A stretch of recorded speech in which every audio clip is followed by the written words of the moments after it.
Here's a second arc length example just to illustrate the use of tech. Because I'm on the computer anyway, I'm showing you this on the screen instead of writing by hand.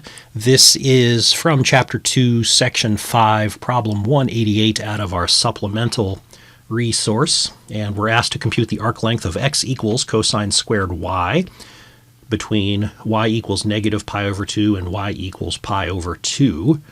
Two interesting things about this problem. One is that it's not a problem which is designed so that the big nasty square root that you have to build ends up simplifying. That isn't going to happen. And also it's x written as a function of y rather than y written as a function of x. For that latter point, though, it makes absolutely no difference. Whether it's y as a function of x or x as a function of y, you just swap the letters and do an integral with respect to y instead if you have a case like this. Nothing changes. So I've built on the screen here the derivative of the function at hand. It's square and then 1 plus that square.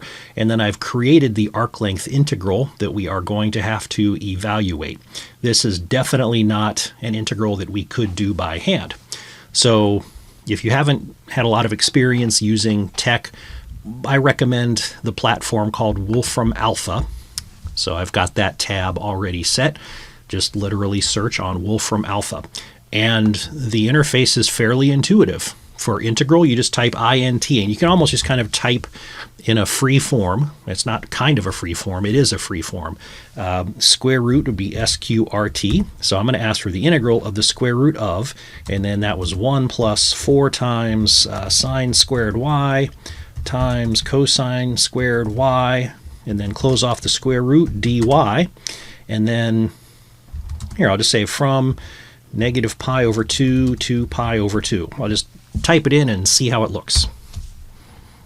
Hit enter, it thinks about it for a minute, and looky there. So it did create the integral that we wanted it to. I'm going to flip back just to make sure. 1 plus 4 sine squared cosine squared. Endpoints of negative pi over 2 and pi over 2. My keyboard, the little touchpad, is being really sticky today, and I don't know if it's my fingers or if it's humidity or what, but it's really getting aggravated that I'm like inadvertently dragged. This has been happening all day. Anyway, enough of my problems. Don't worry about this thing. You can see when I hover over it, it shows me that it's something called an elliptic function. There's a quick mention of those in the revised notes, but you don't have to worry about it.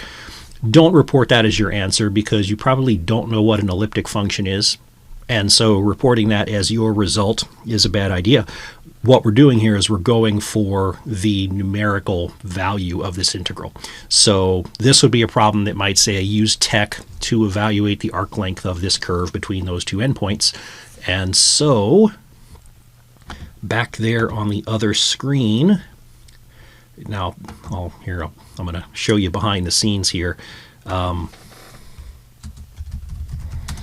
I might then tidy that up with, I forgot what value it was. Was it what, 3.88? 3.82. Ah.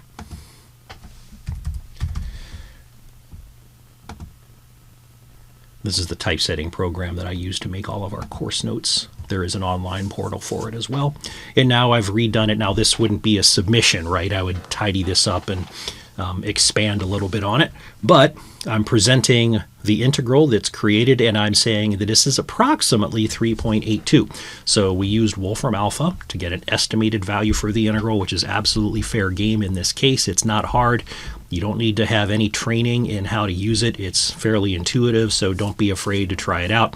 If you go there and you type in the wrong command, right, the internet's not going to break. You'll just get nonsense, if anything, back, and you just have to figure it out a little bit better. But be prepared to go do something like that.